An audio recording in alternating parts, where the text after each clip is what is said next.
If you understand how to do this with every $100, you will be financially free. My name is Carmen. And I'm Darius. And financial freedom is easier than you think. It's just the fact that we need to take the necessary steps in order to get there. Oh, yes. So pull up a chair, ladies and gentlemen. Let's have a real conversation, folks, because we have just a few steps that we want to share with you so that you can achieve financial freedom. Right. Now, before we get into the actual nitty gritty of this, what we have to start thinking of is our financial system on a larger scale. Sure. And when we think of our financial system, it makes up three components. It's the banks, insurance, and the stock market. So when you think of these three things, what do these things have in common? They suggest a few different things.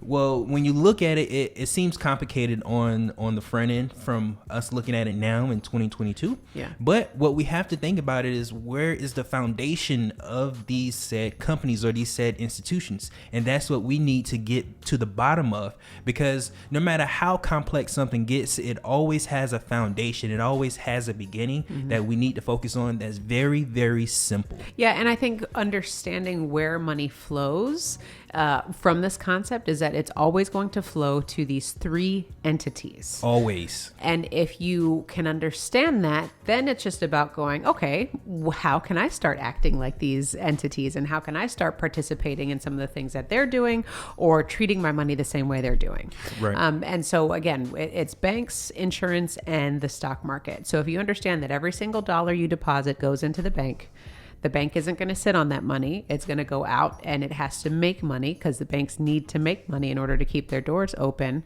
Where is that money flowing to? Right. Now, let's go back to a bank as an example. Banks right now, what they do is they allow us to store our money in their facilities, and they also allow us to borrow money from them for our mortgages and just our major expenses that we have in our lives, our credit. But for most of us, that's where our money goes to live and die. As an example, Literally, it has a short lifespan in the bank, because what we do is we then turn around and give our money back to the bank for the debt that we have, like our mortgages and our cars and our education, and then the credit cards that we have that are unsecured lines of credit that has the biggest interest rates. Well, hold on 1 second, because again, understanding this whole thing is like what Darius is illustrating to you is that you are a depositor, meaning the income that you have, you put in the bank, but then you're also a debtor. So to the same institution. So your money isn't able to go through the other necessary steps. No, it just stays in the bank. You put the money in and then you pay the money right back to the bank because you have to have a mortgage, you have to have a car, you have to have all these things, right? No, you don't even put the money in. It never leaves.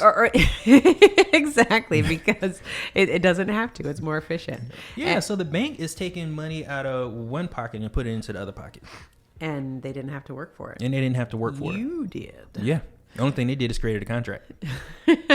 So concepts, again, we're going to get into the steps, but understand the concepts, because the things that we're going to share with you are just very simple. And once you understand the concepts, then you start going, okay, wait a second, let me start making some changes. Right. So if we go back to when banks first started, you remember the Wells Fargo commercial with the horses and the carriage, how they're like in old westerns, you have the cowboys trying to rob it. Well, what the banks are first and foremost is a storage facility for you to save money. Yes. That's all. It was a storage facility for you to save money. But over time, what happened is they realized that not everybody was coming to get their money at the same time. So what they needed to do is they needed to make money, because they wanted to incentivize people for storing their money in a particular institution. So they have to make money in order to incentivize somebody to keep their money there. So what they did is they started to give people loans for things that they couldn't necessarily afford, or giving them the ability to use somebody else's money instead of their own.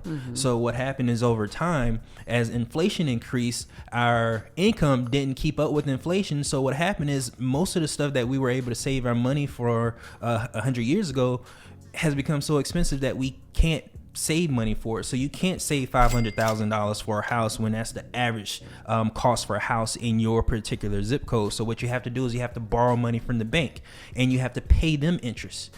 Now, the crazy thing that ended up happening is that it started to cost us more money to save our money in the bank. So we weren't incentivized to save money, because when you think of interest rates that you earn from storing your money in the bank is less than 1%. Yeah, and that's a huge nugget that we all need to understand is, like, you know, before we were incentivized to save, right? There was pretty competitive rates inside your savings accounts, and the banks used to incentivize us. But now, as the market continues to change, that those incentives have basically come off of the table. Right. and what are we being incentivized to do now? Just think about that. Well, since we don't earn any money saving our money, what we have to do is we have to go out and make money. So we're incentivized to invest our money instead of save it. And remember how we talked about where our money flows, these different entities? We were talking about the banks. Now we're moving on to the stock market. Right. So the stock market allows us to invest money into these large companies. And when the companies are successful, we're successful also. So that gives us the ability to earn interest, a lot more interest than we would have earned with our money sitting in the bank, potentially. And now we've become this society that's constantly watching the stocks, constantly watching what's going on, always in conversation of what are you doing, what are you investing, what's going on. And now there's become, I would almost say, like this paradigm shift of like who's involved and who isn't, because you can't watch a news station these days without the little ticker going on the bottom of the screen, knowing, you know, what's happening within the stock market. And now we've just become obsessed, for lack of a better term, with this new said way of investing. So gone are the days where we're incentivized to save. Now it's all about investing and putting our money into the stock market, which is just another entity where our money is now being housed. Now, if we go back to the subject of the topic for today, is what we want to have the conversation of is just, what do you need to start doing with every $100 that you earn? And it's important for you all to understand that you need to pay yourself first. We are always going to preach this on this channel, and we say it until we are blue in the face, but you have to get this concept. So right now we're saying that if you get $100, 10% of it, $10, should be automatically saved. If you can save more, do it. But we're saying the bare minimum, 10%. Yeah, and at least for some of us, we need to work towards that, because what we've done is, because the banks are so well at advertising their different services that they offer outside of savings. Matter of fact, they don't even advertise for savings. That's what I was gonna they say. advertise for mortgages and car notes and things of that nature that And now allows brokerage accounts. What are we Right. doing with them? Yeah, and it allows them to make more money. And what that does for us is we don't have any money left over after we've given all of our money to the bank, or left all of our money to the bank. We don't have any money left over to save. And saving is the first step for us to be able to move on to the next steps that allow us to have our money work for us, which is the most important thing that we need to be working towards. Which is about the financial freedom, right? So don't misunderstand what we're trying to say. We're not beating up the banks. We're not beating up stock markets or insurance companies. We're just peeping game. We're just going, okay, this is what they're doing, and this is what we need to start doing. So instead of being led down, you know, the cattle ranch, so to speak, we want you to start having more intentional spending, and you have to educate yourself to understand what's going on, because it doesn't make sense for you to just go, oh, hey, I'm loyal at my little bank down the street, and I'm going to keep borrowing from them or investing with them because I'm loyal. Yeah, that's great to be loyal, but also understand, where are your dollars going, and are they actually working for you? And who all is sharing in the profits of your money being spent? Right. So when we talk about paying yourself first, it's about you gaining control of your income and now telling your money what to do. Because where we find the marginal gains in this thing called financial freedom is, what are people doing with their savings to then give them the leverage that they need to create whatever financial freedom is for their lifestyle. Right. And if we go back to the stock market or the stock exchange as an example, the top 10% of wealth owns about 80% of the stock market. Yeah. Which is crazy. That's crazy to even think about. The top 10% of wealth owns 80% of the market. Yeah. So what that means is, what is the rest of us doing with our money?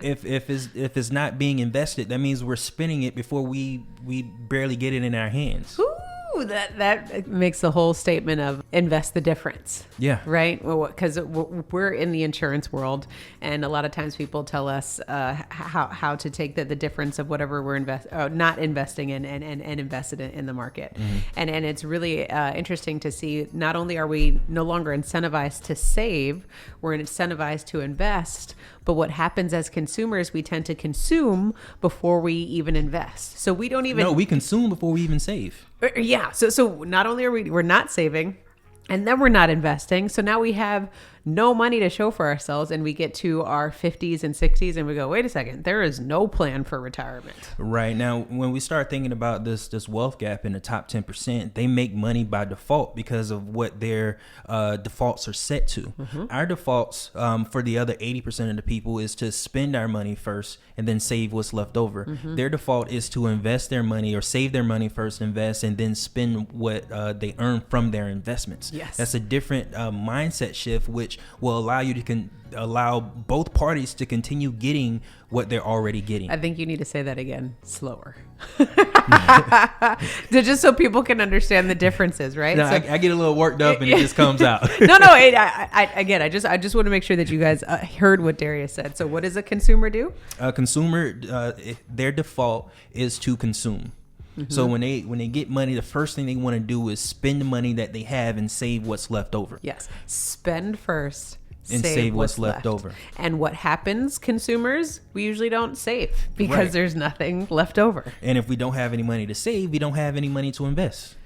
So then what happens? And going back to the point we were talking about earlier is, where's our money now? The rich have it. It's in one of those three entities, right?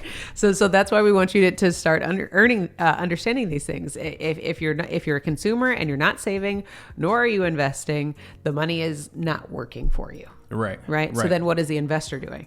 The investor, their default is set to save first and invest that money and then spend what's left over from their investment. Well, okay, one more time. Did you guys get that? Because it's the last part. It's the last thing that you said is the game changer. That's the trick. Right. So they save first, invest their saving, and then they spend what's left over from their investments. Whew. They spend the interest. So they've earned money. They've saved money. They saved money. They invested their money, and then they earn money from the investment, and then they spend that. Yeah. So the perspective of, and we did another video on this. I can't remember the title, but we'll link it here, where we talked about how if you're thinking about buying a car, for example, the question that you should be asking yourself is not can I afford it from a monthly standpoint, but can my investment afford it? Right. Meaning, what am I making from my investment, and can that pay for my vehicle? Right. And that's an example of Robert Kiyosaki in Rich Dad Poor Dad. Exactly. When he was still in his W-2 career, I think, working. And what he said is that he wanted a new Porsche. And in order for him to get that new Porsche, what made sense for him is for his investment to pay for it, and not his physical W-2 or him working pay for it. Mm-hmm. So it's his ordinary income. It's a shift in understanding how we can best leverage our funds, like the banks, insurance, and stock markets, to make our money work for us and to be efficient. So that's why it's important to understand the difference between a consumer versus an investor and how they make their money work differently. And that's why so many people are like, oh, the rich continue to get rich. Yeah, because they just did what Darius said. That they're not falling into the instance where they're consuming, not saving money, and not investing, because that's why we continue to. That's why you see that the gaps in our class system continues to get wider and wider, because the consumers are getting broker and the wealthier are getting wealthier because they're continuing to put their money in assets that appreciate. And with the world of inflation that we're living in today, those assets are appreciating, and our dollar is just I don't even know the word, completely undervalued, and It's deflating. It's deflating and not working for us, because the point that you made earlier is it's now costing us money to save money. Right. Now, one thing that we really have to drill down is the fact that it's not a matter of having money, it's a matter of thinking differently.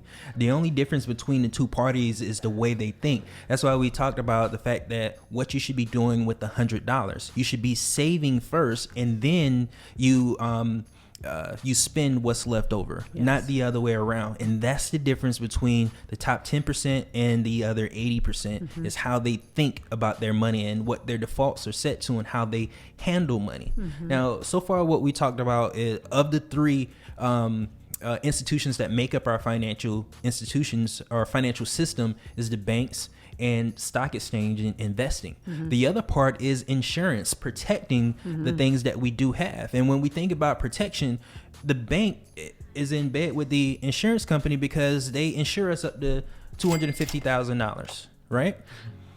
And when it comes to one of the biggest expenses that we have, our mortgage, it's a requirement for you to have insurance on your mortgage. It's a requirement for you to have insurance on your rent.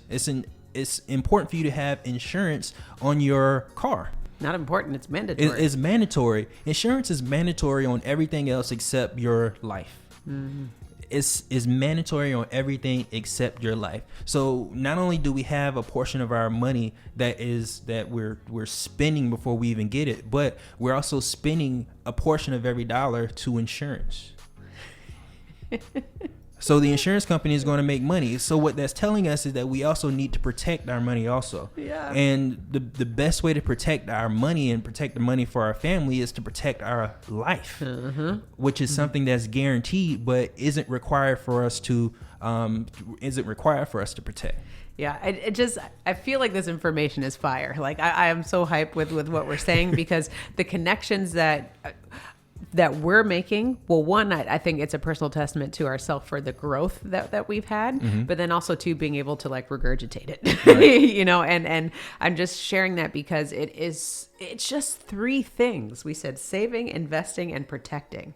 That is the bank, that is the stock market, and that is insurance companies. And to be able to draw a conclusion between all of these and how and how our money flows between these entities is just so important, because this happens every single day automatically, and you may not even realize it. This is all subconscious behavior that's happening in the background. But once you become conscious and start understanding where your money's going and how this thing is flowing, then you start managing your money differently, I would say. So with the last portion of this whole protection thing, like we've said many times before, is there's always going to be insurance on anything that you buy. You go to Best Buy these days and it's like, hey, do you want insurance on your microphones? And it's all about protection. So as consumers, why don't we protect everything that we have, to include our lives? Right. That should be the most important thing that we protect, because we're the ones that are going out and making this whole system work. Yes. But then life insurance usually is the first thing that goes if we fall into any financial hardship. But no, let's go back. Let's go back to the top 10%. They all have life insurance, but they ain't letting go of that life insurance. Yeah, they're not letting go, and they continue to, as their net worth increases, they continue to buy more life insurance, so that when they do pass, they're able to pass money on to the next generation, so they can continue making more money. Absolutely. So it's a paradigm shift in how this whole thing works, and it's really interesting when you can start connecting the dots, and it changes things. I think that's for us, when we really started to educate ourselves with money, we started to get excited about it, because we're like, oh, this really isn't that hard. It's not that intimidating. People make it hella intimidating, but it doesn't have to be. No, it's really basic. It's really basic. So in the event of $100, what would the top 10% do? The first thing they would do is they would save as much of it as possible. As much of it as they possibly can. And for you, if you're not saving at all, make it a milestone for you to get to 10%. And then after you get to 10%, work to getting beyond that. Yeah. Because they save, then they invest, then they protect. Save, invest, and protect. With every $100 that you earn, try to save as much as you can, try to invest as much as you can, and then make sure that you protect your assets. In more ways than one. So it's that simple 3-step formula: save, invest, and protect. And like Darius said, getting to a milestone that you're comfortable with. Today, it might not be 10%, but knowing that at the end of the day, you should be getting up to 50, 60, 70%, whatever you can, because the more money that you save is the more money that you're going to be able to have to invest. And then those investments are going to be the cash flow that's working for you. So you're not trading time for money. And then you realize you can start living off of a certain percentage of those investments, which is really going to change what you consider financial freedom. So we hope that this information was helpful for you. Again, we are going to link all sorts of resources below, and we would love for you to join the Wealth Nation, where we can continue to teach you how to save, invest, and protect. Right. And if you want more information on the different asset classes that you can invest in, that you should make a part of your portfolio, check out our next video where we show you those different asset classes. And don't forget to own your own lifestyle. Or someone else will.